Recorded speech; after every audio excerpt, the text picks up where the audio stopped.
नमस्कार, आपण पाहत आहात पुणे लाईव्ह न्यूज. पाहुयात आज दिवसभरातील ठळक घडामोडी. पुणे जिल्ह्यातील वेगवेगळ्या कारागृहात असलेल्या सराईत गुन्हेगारांना बनावट जामीनदार पुरवणाऱ्या टोळीचा पोलिसांनी पर्दाफाश केला आहे. यामध्ये 2 वकिलांसह 11 जणांना अटक करण्यात आली असून अटक करण्यात आलेल्यांमध्ये खेड तालुक्यातील एकाचा समावेश आहे.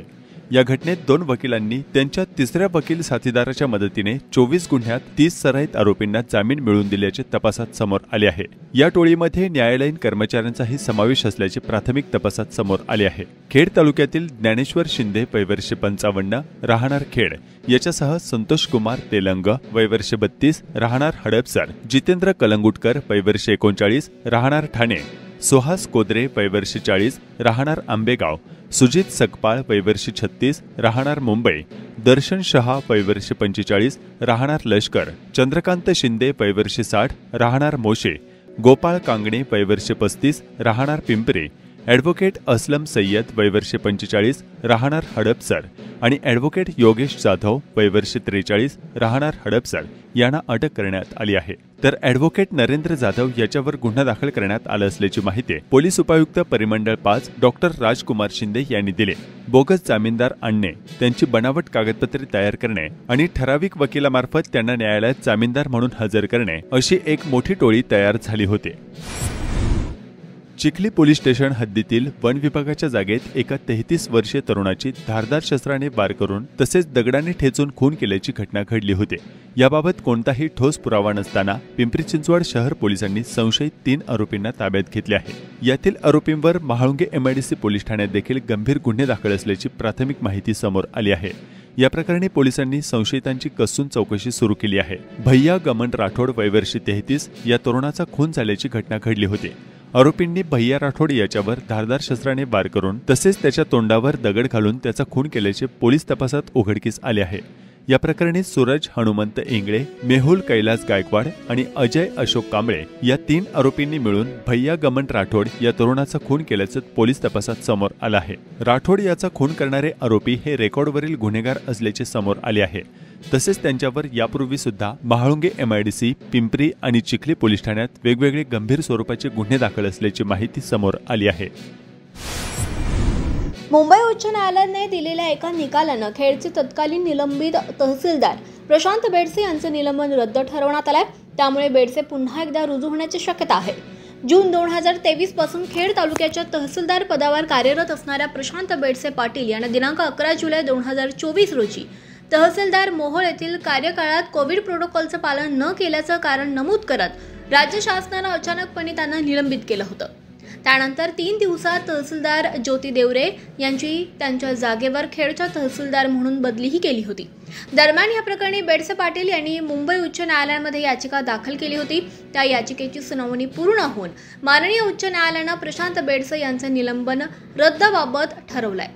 तसंच नमूद केलं आहे की ज्या बाबीसाठी किरकोळ शिक्षा देणं योग्य आहे त्यासाठी कठोर शिक्षेची उपाययोजना करणं अन्यायकारक आहे. दरम्यान बेडसे हे निलंबित तारखेपासून सेवेत असून त्यांना सेवेचे सर्व लाभ देण्याबाबतही उच्च न्यायालयानं राज्य शासनास आदेश केले. तहसीलदार बेडसे निलंबित झाल्यानंतर त्यापदी केवळ 3 दिवसातच ज्योती देवरे यांची वर्णी लावण्यात आली असल्याची चर्चा प्रशासकीय वर्तुळातून व्यक्त होतीये. सदर बदलीसाठी मुख्यमंत्र्यांची परवानगी असणं आवश्यक होतं. मात्र ती परवानगी न घेता तत्कालीन महसूल मंत्री विखे पाटील यांनी बदलीला मान्यता दिली होती. राज्य शासनानं याबाबतचे सर्व कागदपत्रे कोर्टात सादर केली आहेत. त्यामध्ये ज्योती देवरे यांची बदली करण्यासाठी आयोगाची परवानगी घेण्यात आली नव्हती. तसंच नागरी सेवा मंडळाची बैठक देखील न घेता बदलीचे आदेश पारित करण्यात आले होते. सदर संपूर्ण कागदपत्र कोर्टात सादर करण्यात आली आहेत. कोर्टानं त्याबाबत निरीक्षण नोंदवत ज्योती देवरे यांच्या बदलीबाबत मॅटने 4 आठवड्यात निर्णय द्यावा असं नमूद केलंय. त्यामुळे ज्योती देवरे यांना अतिप्रशासकीय कार्यक्षमता दाखवत तहसीलदार खेड यापदी देण्यात आलेली नियुक्ती नियमबाह्य ठरवून रद्द होण्याची आणि त्या ठिकाणी पुन्हा प्रशांत बेडसे यांची नियुक्ती होण्याची शक्यता असल्याची चर्चा सुरू आहे. चाकण पंचक्रोशीतील मेदनकरवाडी या ठिकाणी रथसप्तमी निमित्त मानाचा पहिला गाडा पूजन सालाबाद प्रमाणे याही वर्षी करण्यात आले. रथसप्तमीच्या दिवशी खंडोबा देवाची पूजा विधी करून मानाचा पहिला गाडा पूजण्यात आला. या प्रसंगी गावकरी मोठ्या संख्येने उपस्थित होते.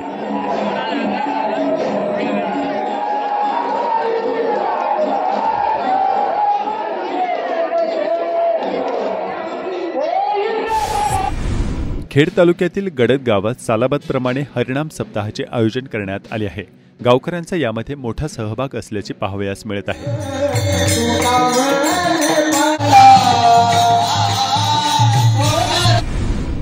चाकणमध्ये हरवलेला एक चिमुरडा सामाजिक कार्यकर्त्यांच्या मदतीने पुन्हा आई वडिलांच्या कुशीत सुखरूप पोहोचला आहे। सामाजिक कार्यकर्ते अतुल नाणेकर यांनी संबंधित मुलगा मिळून आल्यानंतर चाकण पोलीस स्टेशनला फोन केला असता त्याचे पालक पोलीस स्टेशनला मुलगा बेपत्ता असल्याची तक्रार करण्यासाठी आले होते। त्यानंतर चाकण पोलीस ठाण्यात आणून मुलाला पालकांच्या स्वाधीन करण्यात आल्याचे नाणेकर यांनी सांगितले आहे।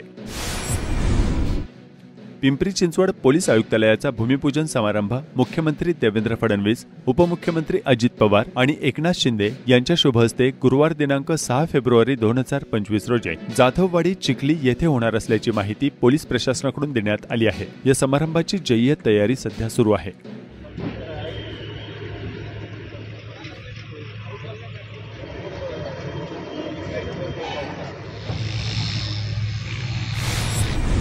पुणे नाशिक द्रुतगती रेल्वे प्रकल्पाचं काम रेल्वे विभागाकडूनच करण्यात येणार असल्याचं मध्य रेल्वेच्या पुणे विभागाचे व्यवस्थापक राजेश कुमार वर्मा यांनी सोमवारी स्पष्ट केलंय।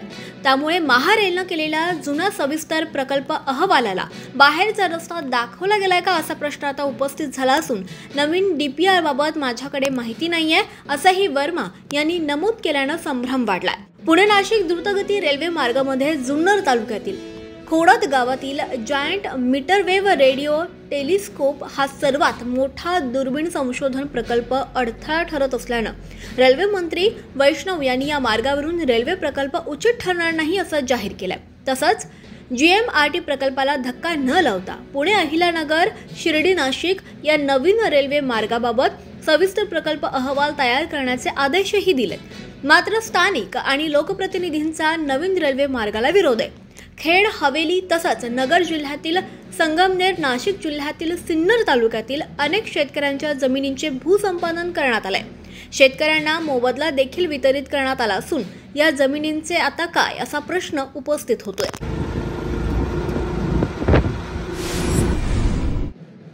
चाकण फाउंडेशनतर्फे पठारवाडीत आर्ट ऑफ लिव्हिंग कार्यशाळा संपन्न झाली।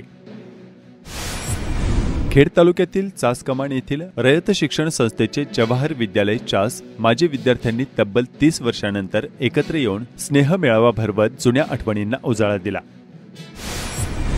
बीड जिल्ह्यातील मस्साजोग गावचे सरपंच संतोष देशमुख अपहरण आणि हत्या प्रकरणावरून मंत्री धनंजय मुंडे यांची पाठराखण करणाऱ्या नामदेव शास्त्रींच्या कार्यक्रमाला विरोध होत असताना दिसत आहे। भंडारा डोंगरावर नामदेव शास्त्री महाराजांचे कीर्तन येत्या 7 फेब्रुवारीला होणार आहे। मात्र हे कीर्तन रद्द करावे अशी मागणी अखिल मराठा समाजाने भंडारा डोंगर सप्ताह समितीकडे करण्यात आली आहे।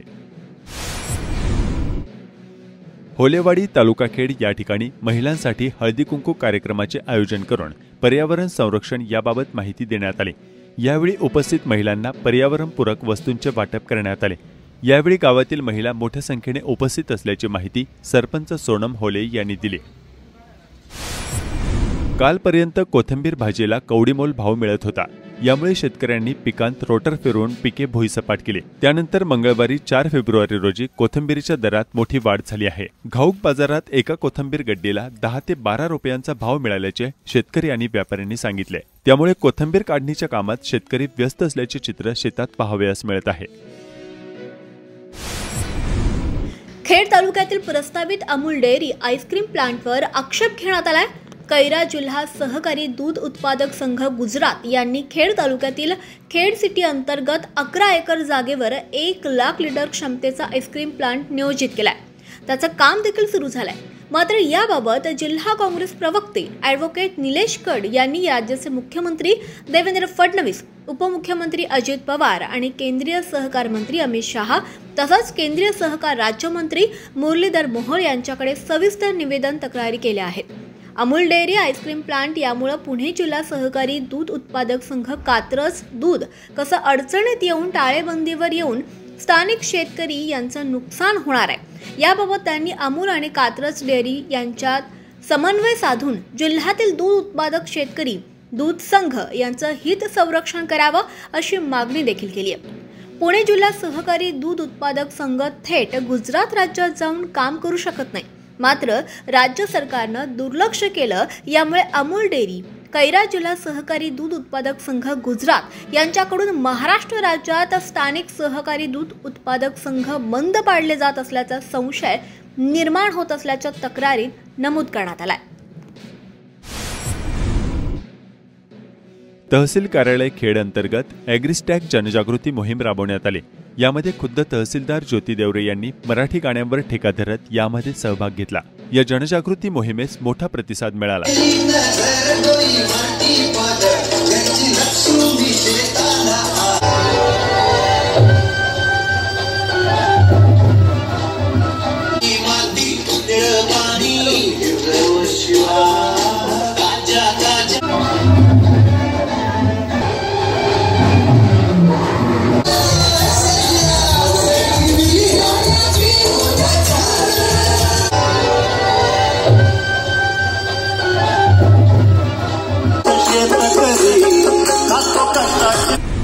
निघोजे तालुका खेड येथील श्री खंडोबा महाराज मंदिराच्या वर्धापन दिनानिमित्त विविध धार्मिक कार्यक्रमांचे आयोजन करण्यात आले होते।